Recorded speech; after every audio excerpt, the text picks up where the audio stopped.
Sería injusto empezar esta presentación si no presento a la Asociación Venezolana de los Hidrocarburos.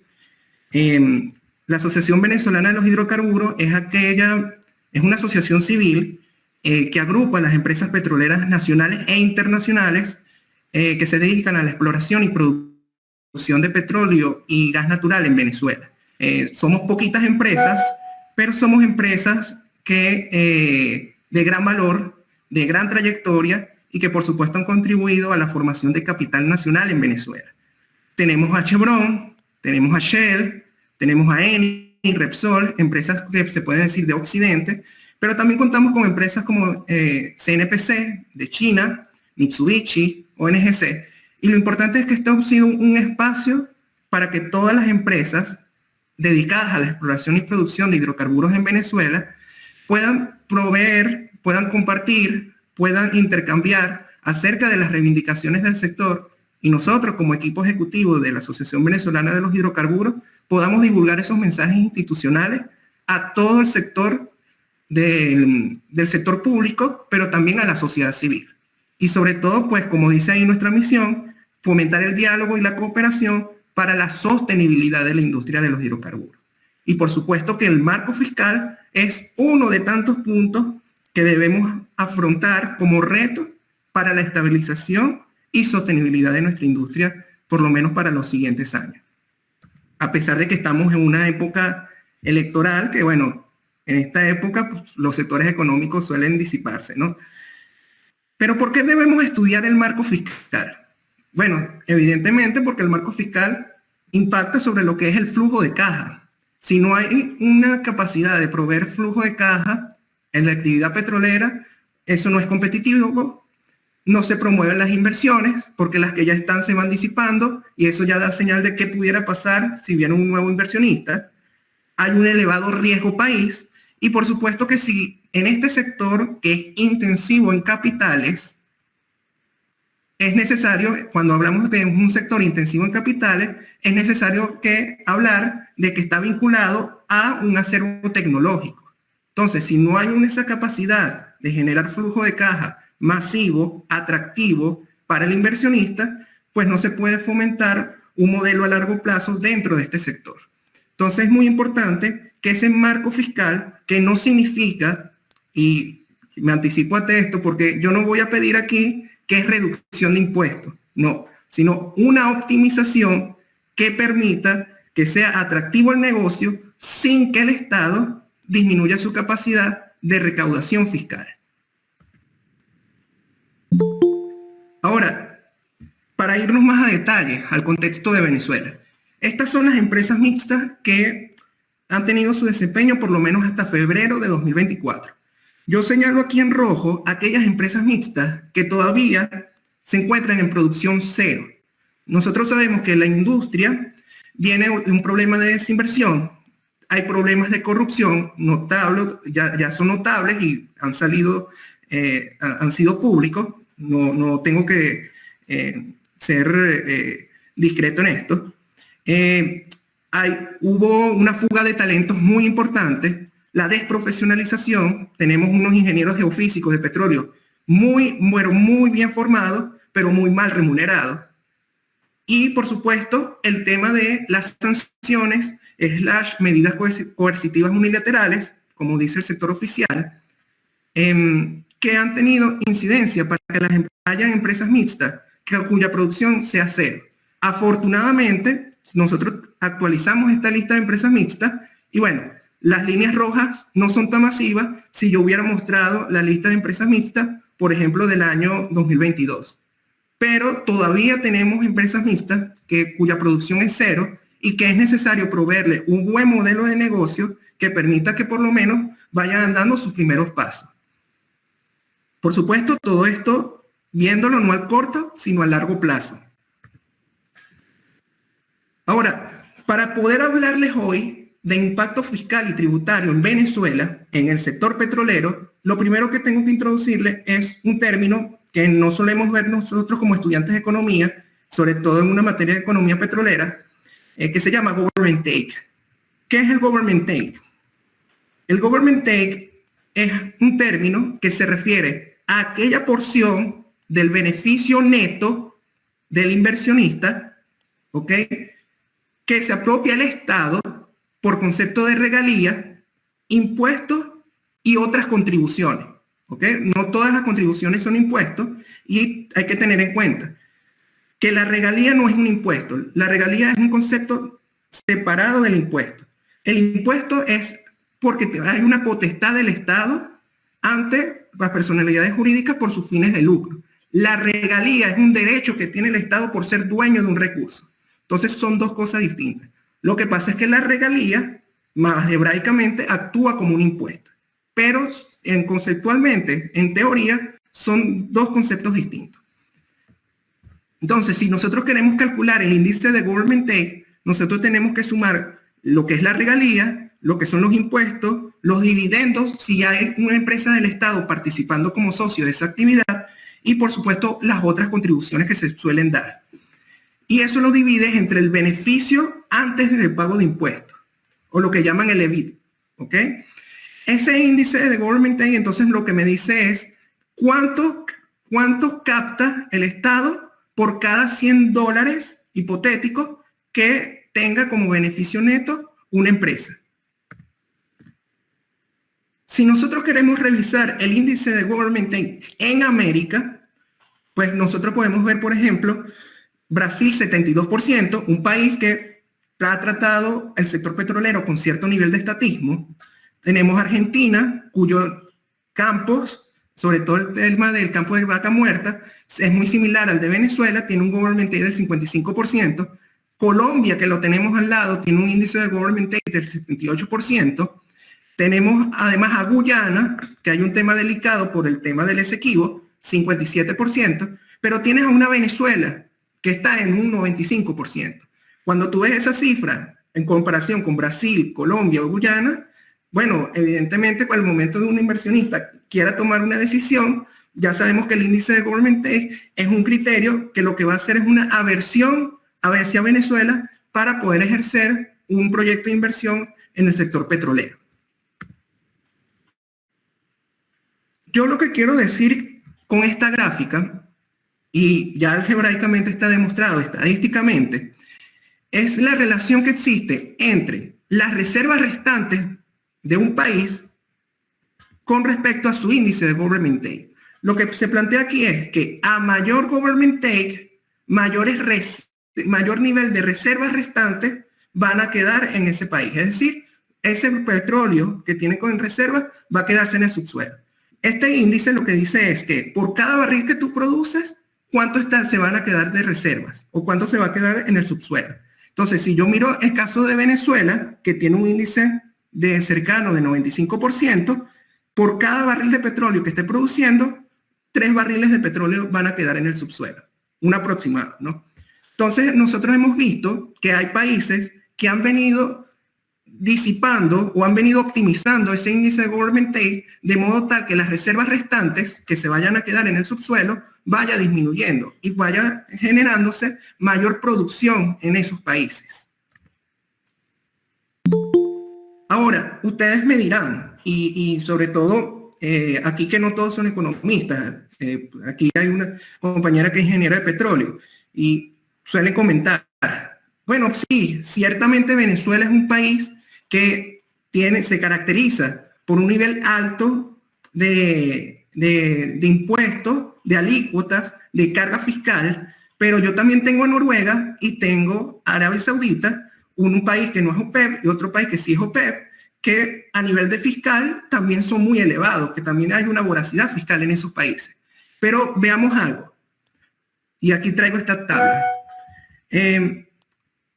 Venezuela, alrededor del 94% de government take. Noruega, 89%.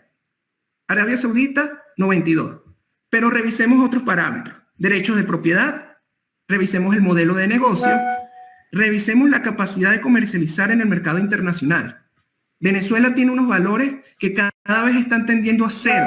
Quiere decir que no son niveles adecuados a pesar de tener un nivel de fiscal demasiado alto.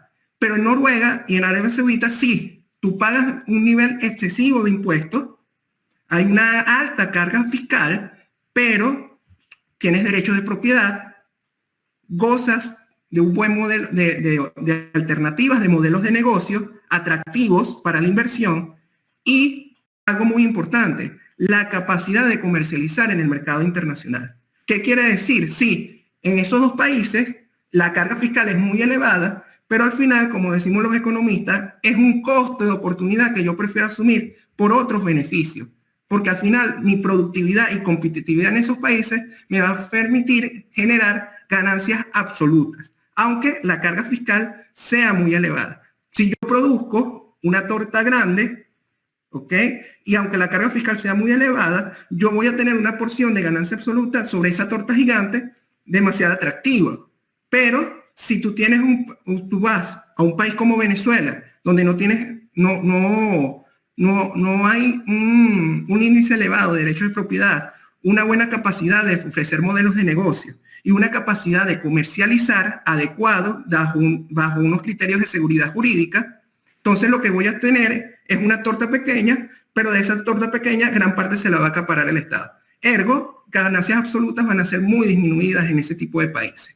Entonces no es comparable y esto es muy importante porque eso se da en el día a día, sobre todo los que compartimos en el sector petrolero.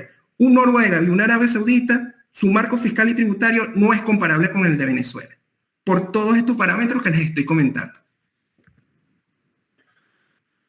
Entonces, para ir entrando en materia, el derecho de los hidrocarburos en Venezuela. Si nosotros vamos revisando lo que es la ley orgánica de hidrocarburos, la ley de impuestos sobre la renta, vamos tomando además cómo participa PDVSA en el negocio y vemos además otras leyes donde el sector privado tiene que contribuir con, por ejemplo, contribuciones al Fondo para la Lucha Antidroga, contribuciones al deporte, contribuciones a la ciencia, tecnología e innovación, que eso no son impuestos, sino contribuciones. Bueno, nosotros podemos ver que hay una gran cantidad de conceptos que hacen sostenible este sistema fiscal y tributario. Véanse entonces, el Estado tiene una participación como dueño del recurso, por algo grava regalía, tiene un poder tributario, como en todos los países, tiene una participación como accionista a través de PDVSA u otras empresas del Estado, como puede ser la CBG o las mismas filiales de PDVSA, y esas contribuciones para fiscales que les mencioné de último, que son aportes a ciertos fondos bajo los cuales el Estado va a ejercer sus políticas públicas. Y algo que yo coloco aquí abajo, que ustedes seguramente habrán escuchado, lo que es la ley de coordinación y armonización de las potestades de estados y municipios, donde, en conjunto con la ley del poder público municipal, se reconoce que los municipios tienen una potestad tributaria originaria muy distinguida de lo que es el Estado nacional. Entonces, aparte de estos 4 conceptos de Estado, como dueño, poder tributario, Estado accionista y contribuciones para fiscales, tienes un tema de municipio, que ha sido un tema que se ha tenido que tratar con mucha cautela en estos últimos meses. Yo quisiera empezar y mencionar, por lo menos en esta sección de los derechos de los hidrocarburos, aquellas alícuotas, aquellos conceptos que han tenido una gran incidencia para que ese government take se vea muy elevado. Y lo más notorio desde un principio es el tema de la regalía y lo que es el impuesto de extracción previsto en la Ley Orgánica de Hidrocarburos. Tenemos una regalía que es del 30%, es la regalía más elevada del mundo en Venezuela, y además tienes algo llamado lo que es el impuesto de extracción. El impuesto de extracción en la Ley Orgánica de Hidrocarburos se establece que es 1/3 del valor de los hidrocarburos extraídos. Es decir, si el barril de petróleo, hipotéticamente, llega a estar en $100, entonces tú debes pagar al Estado, por concepto de impuesto de extracción, 1/3, que es $33,33. Pero al impuesto de extracción tú le puedes deducir el pago de la regalía.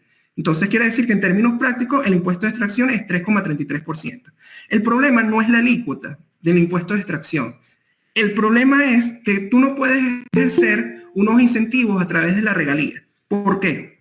Si tú disminuyes la regalía, tal como dice la fórmula, si tú disminuyes la regalía, el impuesto de extracción crece. Entonces, si tú llegas a dar incentivos por la vía de la regalía, lo que dejas de pagar por regalía, lo vas a terminar pagando por el concepto de impuesto de extracción.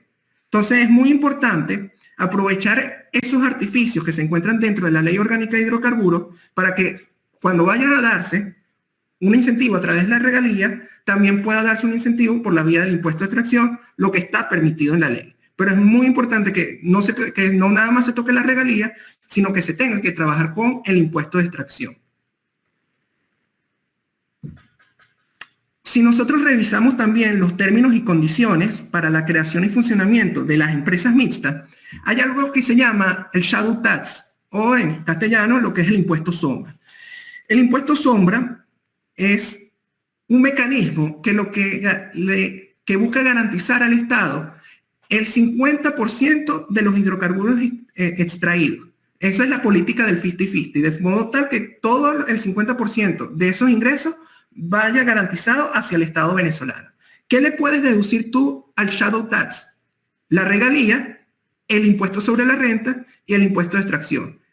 ¿Para qué es esto? Bueno, si la regalía, el impuesto sobre la renta y el impuesto de extracción de forma conjunta no alcanza un nivel superior al 50% de los hidrocarburos extraídos, el diferencial se termina pagando por concepto de impuesto sombra para garantizar ese 50% a favor del Estado. Pero, ¿cuál es el problema? Nosotros vimos en el punto anterior que tú puedes disminuir la regalía y debes disminuir el impuesto de extracción para que puedas brindar un incentivo. Porque si disminuye nada más la regalía, lo que dejas de pagar te lo van a terminar grabando por concepto de impuesto de extracción. Ahora, tú puedes disminuir las dos. La ley orgánica te lo permite. Pero en el caso del impuesto sombra, no hay un mecanismo que te permita a ti generar los incentivos por concepto de regalía e impuesto de extracción y a su vez que disminuyas el impuesto sombra. Sino lo que vayas a dejar de pagar por esa vía, vas a tener que pagarlo por concepto de impuesto sombra. Entonces, cuando tú quieras generar un mecanismo, una política fiscal para generar esos incentivos vía regalía o vía impuesto de extracción, va a ser imposible, porque se encuentra aquí el impuesto sombra que te va a gravar todo eso que dejes de pagar por estos dos mecanismos. No hay en los términos y condiciones para la creación y el funcionamiento de las empresas mixtas un mecanismo que te permita disipar o disminuir la alícuota de ese impuesto sombra. Entonces, este es un elemento distorsionador dentro de ese sistema fiscal aplicado al sector petrolero. Hay otro que me parece que hay que abordar también con mucha lupa, es la ley que crea la contribución especial por precios extraordinarios y precios exorbitantes en el mercado internacional de los hidrocarburos. Básicamente, hubo un premio Nobel que vino a Venezuela alrededor del año 2007-2008, Joseph Stiglitz. En su momento estuvo asesorando al presidente Chávez en conjunto con Bernard Mommer. Y bueno, lo que estaba planteando era que, bueno, venía un periodo de bonanza o estaba llegando ya un periodo de bonanza muy elevado que iba a entrar a la economía vía el sector petrolero una gran cantidad de divisas y que por lo tanto para poder evitar estos elementos que tienen que ver con enfermedad holandesa, maldición de los recursos, sobrevaluación de la moneda, distorsiones en el aparato productivo nacional, se tenía que crear un mecanismo para evitar que todas esas divisas por esa gran bonanza salieran a la economía nacional. Ese mecanismo es la ley que crea la contribución especial por precios extraordinarios y exorbitantes en el mercado internacional de los hidrocarburos. Pero esto ha sido más bien un mecanismo desalentador del sector petrolero y gasífero. ¿Por qué? Porque vamos a revisar lo que son las alícuotas planteadas en esta ley. Bueno, lo primero hay que mencionar es que el concepto de precios extraordinarios es cuando el precio de mercado del barril de petróleo está por encima del precio del barril de petróleo utilizado como base para el cálculo del presupuesto nacional. Ahorita, por ejemplo, para el cálculo del presupuesto nacional, el barril de petróleo está en 55. Si yo tengo el crudo Merey estando en 60, ya el precio entonces se considera como precio extraordinario. Entonces lo que se va a gravar por contribución por precios extraordinarios es el 20% sobre la diferencia entre el precio de mercado y el precio usado para el cálculo del presupuesto nacional. 20%.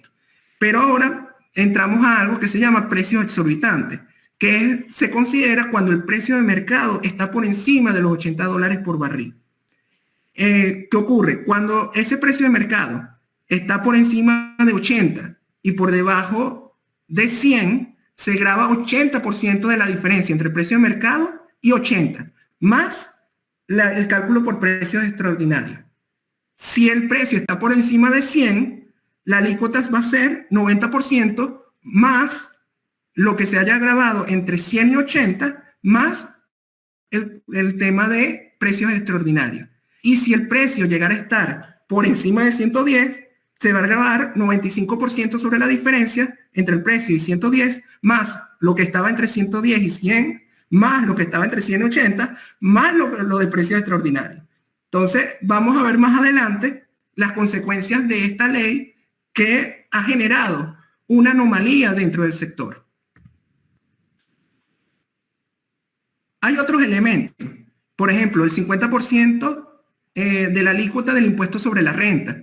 Está lo que es el impuesto a las grandes transacciones financieras, que esto no se grava sobre las ventas de hidrocarburos, sino que este elemento, en conjunto con los impuestos municipales, lo que hace es aumentar los precios de los servicios que tienen que asumir las empresas mixtas. Es decir, yo soy empresa mixta, productora de petróleo, necesito una empresa que me haga un mantenimiento de pozo, que me haga una cementación, que me haga una actividad de cableado. Bueno, esas empresas de servicio que están conectadas a la actividad petrolera, cuando ellos ofrecen el precio de su servicio, ellos le suman lo que le van a gravar por impuestos a las grandes transacciones financieras y a los impuestos municipales. Y por un tema de transferencias, pues cuando aumenta el precio, eso es también un aumento del costo para la empresa mixta, quien es el que está pagando todos esos servicios. Entonces, no son elementos que se ven directamente, pero sí tienen un efecto indirecto sobre la competitividad del sector. Están las contribuciones parafiscales, fondo de deporte, fondo de lucha antidroga, fondo de ciencia, tecnología e innovación, aporte al desarrollo social, etc. Y hay otros impuestos en la ley orgánica de hidrocarburos. Está el tema del IVA, de la retención en exceso y el tema del drawback, elementos que no voy a profundizar por cuestiones de tiempo, pero son elementos que algunas van a requerir reforma y otras que van a requerir que simplemente con una orden ejecutiva pueda ponerse orden a la burocracia que hay con respecto a este tipo de impuestos, especialmente la última, que es lo del IVA. Ahora, ¿cuál es ese impacto? Que no detallé aquí en la presentación en exactitud, tal como en la tesis, porque creo que es justo que se haga una presentación legible para todo público, pero voy a resaltar tanto esos elementos centrales de la tesis como lo que he venido trabajando en la Asociación Venezolana de Hidrocarburos, de forma tal que pueda ser entendible para todos ustedes. Ahora, lo primero es, ¿se acuerdan cuando yo mencioné previamente lo de las contribuciones especiales por precios extraordinarios exorbitantes? Bueno, véanse por ejemplo, y hagamos el ejercicio aquí. Tenemos un barril cuyo precio es $50. Después tenemos un barril de $75. Y después tenemos un barril de $95. La primera anomalía que vemos es que si nosotros proyectamos el flujo de caja, ese valor presente neto va a ir disminuyendo a medida que el precio crece. Primera anomalía. ¿Por qué el precio entonces? ¿Por qué cuando el precio crece, el valor presente neto de los flujos de caja de un proyecto está disminuyendo? Bueno, por las alícuotas especiales. ¿Por qué? Porque son tan drásticas que lo que ocurre es que ese beneficio va a ir disminuyendo.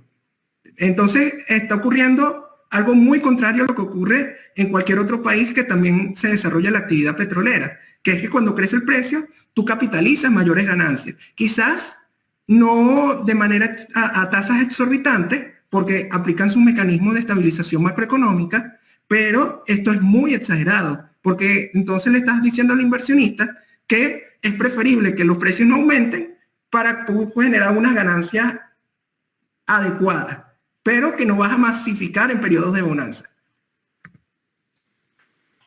Veamos aquí también, y esto es un ejemplo de un proyecto que tomé. El tiempo de vida útil tenía unas proyecciones de producción para 20 años. Utilicé un precio de $80 por barril. En la tesis lo especifiqué más, pero utilicé una tasa de descuento del 40%. El WACC daba alrededor de 35%. Entonces, me pareció idóneo utilizar esa tasa de descuento del 40%. Y esto es bajo un esquema donde se aplican las premisas del actual marco fiscal venezolano.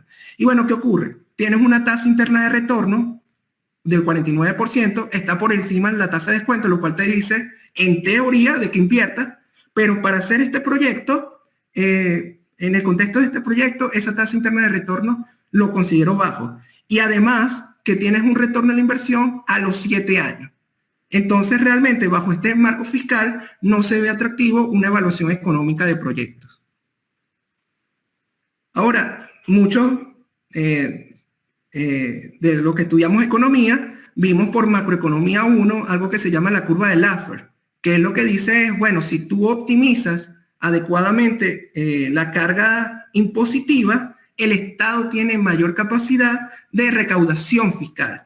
Es decir, no puedes colocar ni una alícuota muy elevada, porque lo que vas es a disipar tu economía, pero tampoco puede ser muy baja, porque tu economía no va a seguir creciendo por mayores incentivos fiscales que estés brindando. Entonces tiene que haber un término medio, y así tal cual lo explicó Laffer en los años 80 a un conjunto de hacedores de política en una servilleta.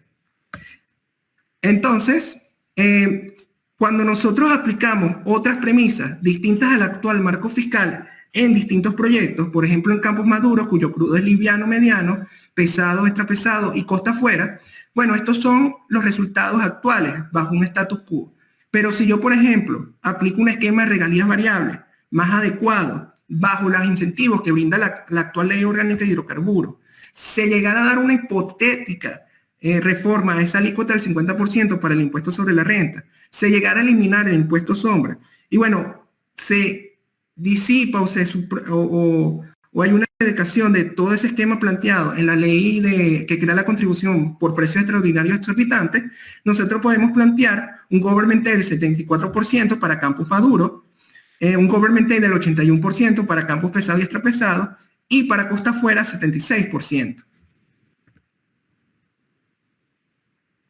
Y bueno, tomo el mismo proyecto y podemos ver que una tasa interna de retorno, si tú das un incentivo muy elevado, puedes llegar a tener 96% de tasa interna de retorno, está muy elevado por la tasa de descuento, pero garantizas un retorno de inversión a los 3 años, que sería lo más idóneo para el sector petrolero.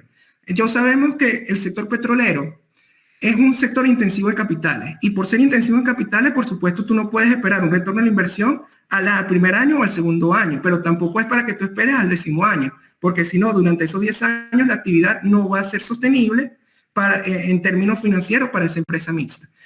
Pero vemos que 3 años pudiera ser adecuado por lo menos para este tipo de proyectos. Pero más allá de que se garantiza la rentabilidad, y esto es el mensaje importante por el cual he insistido en los últimos años, es que la recaudación fiscal llega a ser más atractivo y más eficiente para el mismo Estado.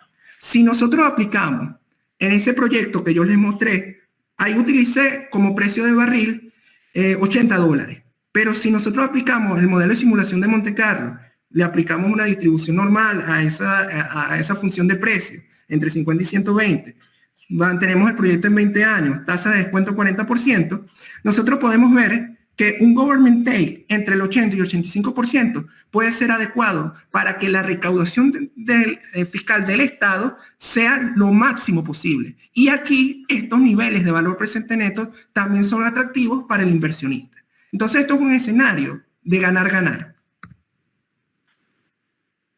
Finalmente, yo quiero plantear primero, hay muchos esquemas nuevos que se están trabajando, no solamente la Asociación Venezolana de los Hidrocarburos, ustedes habrán escuchado también del Centro Internacional de Inversión Productiva, que aunque una institución que se creó bajo la ley antibloqueo, hay muy buenos profesionales que cada día están haciendo esta ingeniería financiera para proveer nuevos contratos, nuevos modelos, que si se llegaran a materializar en la ley orgánica de hidrocarburos, sería perfecto para poder incentivar nuevos modelos de negocio. Pero, evidentemente, no podemos trabajar sobre el actual marco fiscal nada más, hay que trabajar sobre un abanico de opciones que permita generar nuevos esquemas y que sea atractivo para el inversionista. Pero algo muy importante, generar confianza y seguridad jurídica. ¿Cómo se come eso? No es un tema de que yo voy a optimizar la alícuota para que el valor presente neto se maximice, la tasa interna de retorno sea lo más adecuado posible, sino también es un tema de burocracia administrativa. Si ustedes buscan el informe del índice de burocracia, Venezuela es uno de los países que tienes que realizar mayores declaraciones a lo largo del año. ¿Y por qué se hacen tantas declaraciones? Por la cantidad de impuestos y la cantidad de contribuciones que tienes que estar rindiendo. Y eso evidentemente no es eficiente para una empresa en términos administrativos destinar horas hombres para poder llevar a cabo todas esas labores.